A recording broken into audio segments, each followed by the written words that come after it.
2022년 2월 24일부로 러시아의 우크라이나 침공이 드디어 시작이 됐네요. 이것이 상당히 심각한 상황인 것이 우크라이나 안에서만 전쟁이 끝나지 않을 가능성이 있는 것 같아요.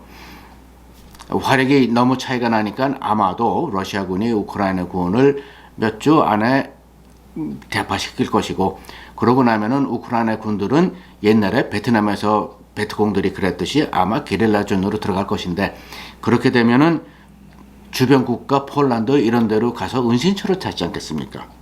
그리고는 다시 우크라이나 들어와서 러시아군을 공격하고 다시 은신처로 피신을 하고, 그렇게 되면 어떻게 돼요?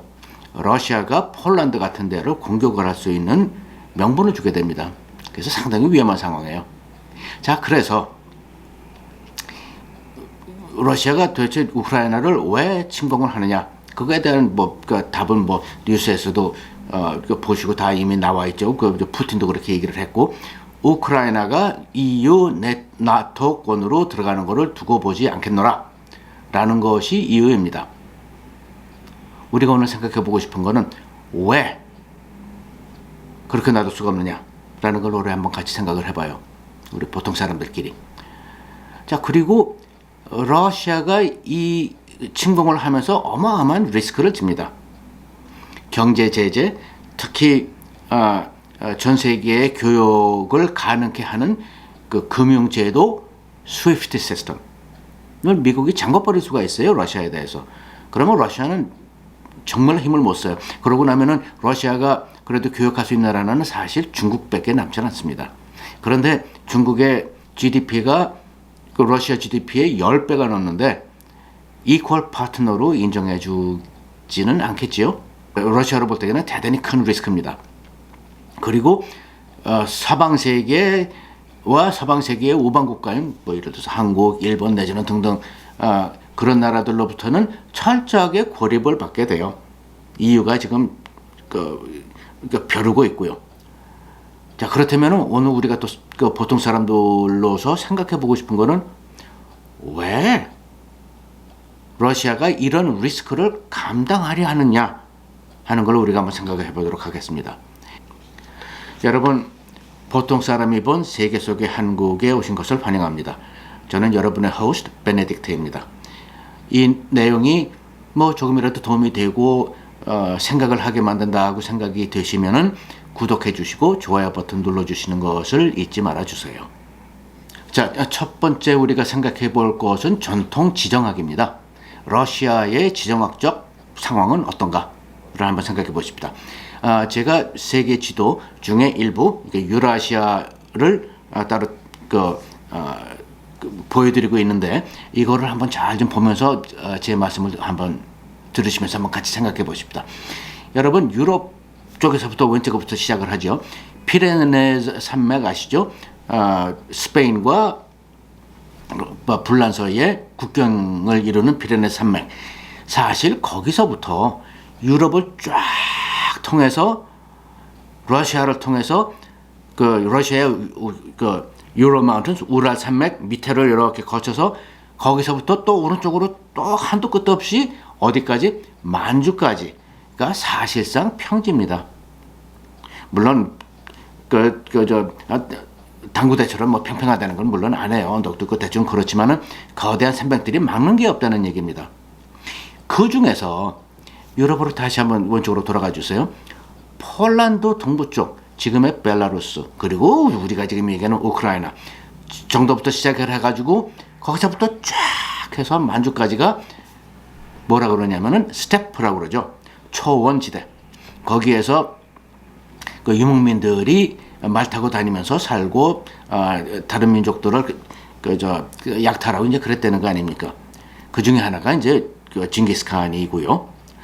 자, 그런데 러시아가 대충 어디 있는지 한번 보십시다. 그 어마어마한 스테프를 5, 6천 마일도 넘는다고 그러는 그 스테프 지역을 완전히 감싸 안고 있지 않습니까? 러시아라는 나라가.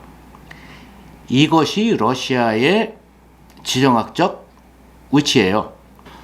자, 그런데 이제는 그 러시아 지도만 한번 잘 이렇게 한번 보십시다. 일단 우랄 산맥, 이게 주시를 해주세요. 남에서 북으로 이렇게 돼 있죠. 우리가 잘 아는 카스피아 해, 그리고 오른쪽에 아랄해, 뭐 아랄해는 지금 다 말라 없어졌다 그럽니다만은 거기까지 내려오는데 카스피아 해까지 다 내려오질 않아요. 그러다 보니까 지금 우리가 말하는 우크라이나, 그리고 그 옆 오른쪽으로 코카서스 지역, 그리고 카스피아 해 그 북부를 이렇게 통해서 우즈베키스탄, 투르크메니스탄, 카자흐스탄 등을 통해서 완전히 열려 있습니다. 자, 그러다 보니까 방어선이 없어요. 그런데 러시아 역사에서 러시아 사람들이 아주 뼈저리게 기억하는 사건이 일어납니다. 1237년 징기스칸의 후예들이 러시아를 침공을 하는 겁니다. 속수무책으로 당하고 그 후로 250년 동안 1480년대까지 몽고의 조공국가 노릇을 해요. 이것이 러시아 사람들에게는 뼈저린 기억으로 남아있다고 합니다. 그러면서 자연스럽게 생긴 지정학적인 개념이 우리는 우리를 보호해줄 산맥 내지는 바다가 없다. 우리를 보호해주는 것은 이 광활한 땅덩어리의 거리, distance, 그 자체가 우리를 보호해준다. 라는 생각이 일어났다고 그래요. 그걸 잘 알고 있었기에 그 대표적인 예가 두 가지가 있지 않습니까? 1800년 안팎해가지고 나폴레옹 전쟁이 있었던 게 나폴레옹이 러시아를 침공하지 않습니까? 갖은 우여곡절 끝에 전투를 치르면서 승승장구했죠. 그러면서 모스크바까지 입성을 해요. 그러나 그때가 되니까 겨울이 된 겁니다. 그리고 러시아군은 퇴각하면서 모든 걸 불태우고 가서 먹을 곡식이 없어요. 자, 상황이 그렇게 되자 나폴레옹은 패배를 인정하고 돌아가게 되죠. 똑같은 일이 또 한 번 일어납니다. 1941년에 히틀러가 러시아를, 이번에는 소비에트 연방이죠, 또 침공을 하지 않습니까? 이번에는 탱크, 트럭, 비행기 등을 몰고요. 가장 고생을 하고 가진 전투를 치르면서 하지만 승승장구했죠. 수십만 명씩 포로들을 잡고 그러면서 간신히 모스크바에 다가갔더니 겨울이 떠오는 겁니다. 그때부터 1945년 전쟁이 끝날 때까지는 독일이 계속 후퇴하는 전쟁이 있었어요. 자, 여기서도 독일을 무찌른 거는 뭡니까? 물론 러시아 사람들이 용맹스럽게 싸운 것도 있지만은 결국은 그 어마어마한 거리, 도로 하나 제대로 없는 거리, 비만 오면은 진흙의 바다가 되어버리는 거리, 그것이 러시아를 살린 겁니다. 거기서 나온 개념이, 자, 우리를 살릴 수 있는 거는 바로 거리 그 자체다.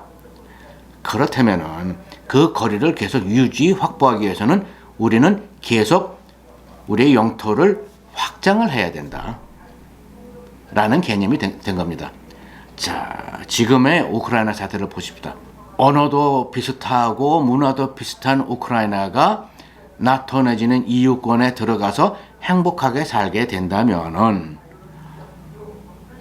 그런 데랑 국경을 맞붙이게 이렇게 되는 거 아닙니까?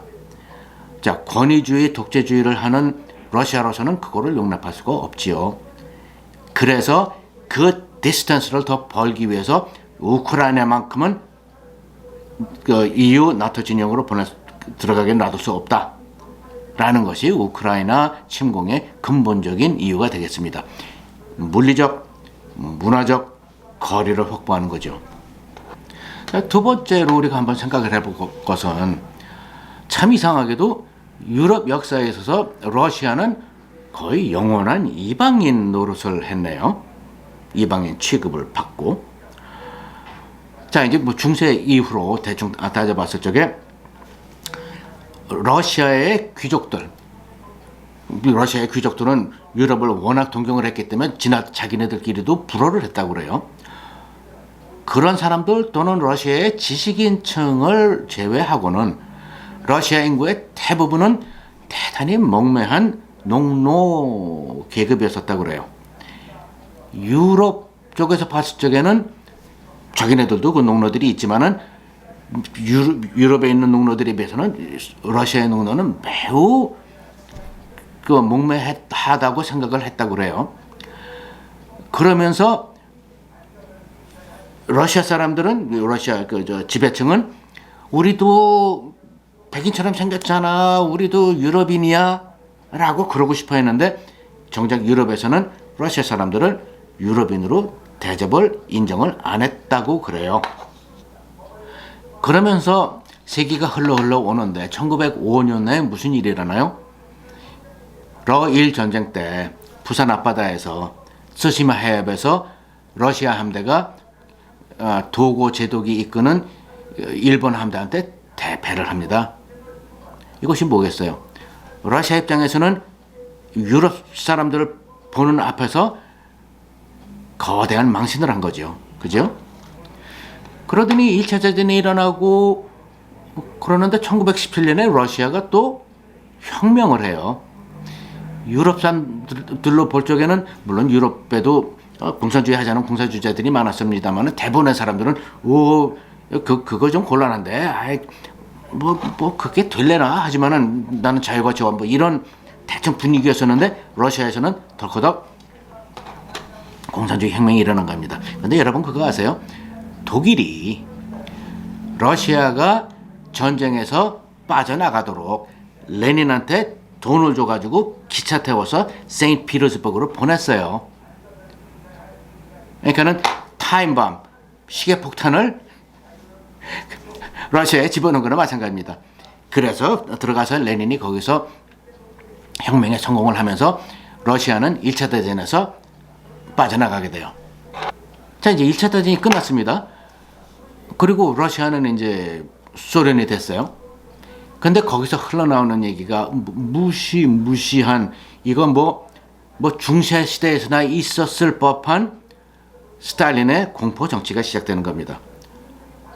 사람들 체포하고 처형하고 사이베리아는 굴락에 보내서 얼어 죽고 굶어 죽고 일하다 죽게 만들고 2천만 명 이상 그런 공포의 사역이 시작되는 겁니다. 그런데 그 스탈린을 소련 사람들이 들고 일어나서 내쫓지도 않아요.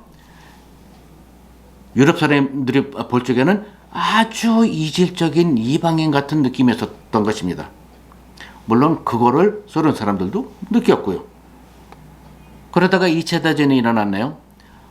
소련이 어마어마한 희생을 치르면서 2차 대전을 승리로 이끌었죠. 그러고 나서 끝났더니 뭐를 해요? 소련이 동유럽을 삼켜버리네요. 그리고 철의 장막이 내려집니다. 그러면서 동유럽에서도 소련 내 비슷한 그런 상황이 일어나요. 유럽 사람들한테는 점점 더 두려운 이방인의 대상이 돼가는 겁니다. 그러다가 결국 공산주의가 멸망을 하죠. 그래서 1991년에 소련 연방이 무너집니다. 러시아는 미국이 공산주의가 망했을지언정 1대1로 자기네들을 대해주기를 바랬다고 그래요. 그래서 미국과 러시아가 점잖게 만나서 서로 디스커션을 해갖고 세계 질서를 1대1 파트너로 이끌어 줄 것이라고 기대를 했다고 합니다. 물론 미국 입장에서는 그럴 의사가 별로 없었던 거죠.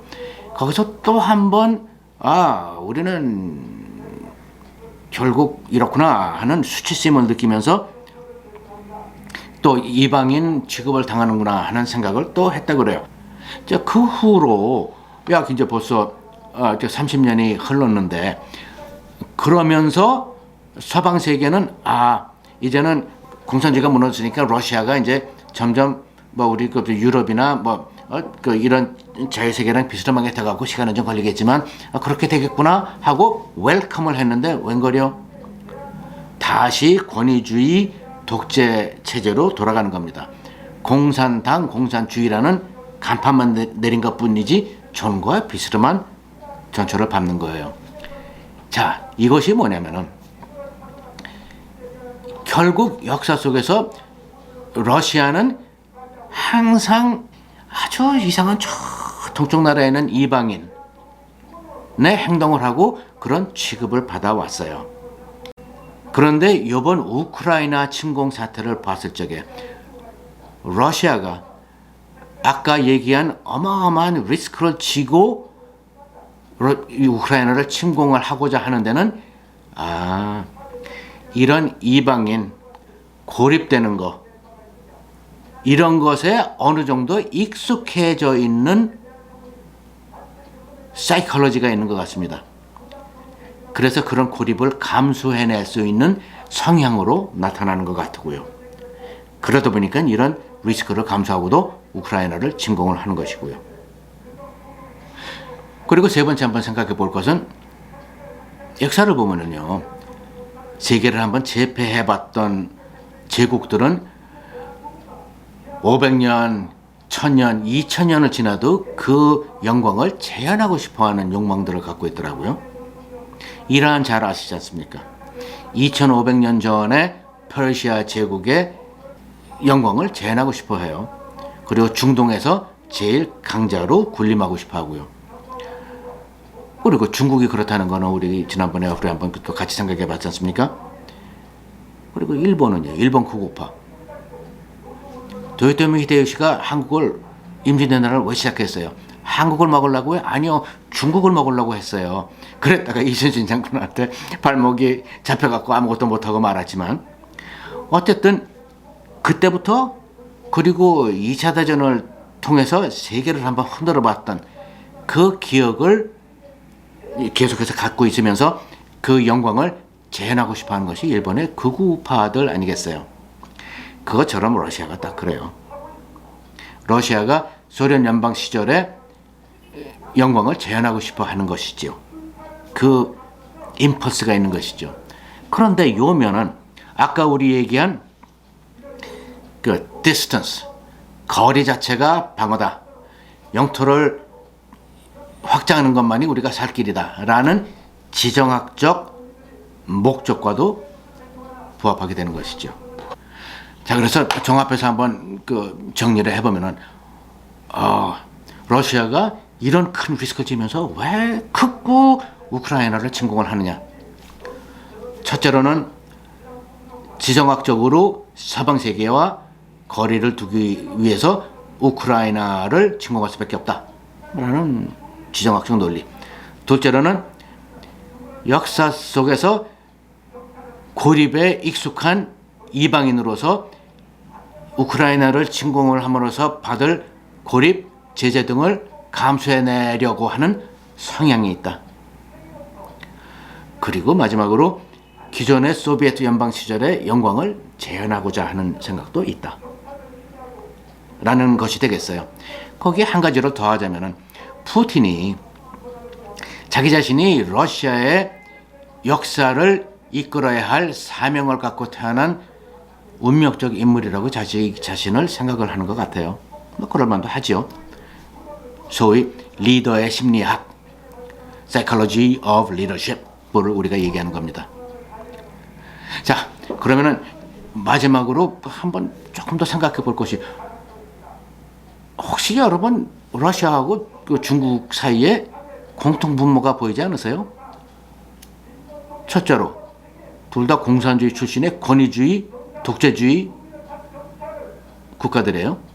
그리고 둘째로 러시아는 이방인 컴플렉스를 갖고 있고 중국은 구력의 1세기를 복수를 하고자 하는 또 그런 감정에 깊이 쌓여있는 나라예요. 그리고 세 번째로 둘 다 과거의 영광을 재현하고 싶어 해요. 여러분, 앞으로 당분간 세계 질서가 상당히 요동칠 것 같지 않으세요? 감사합니다.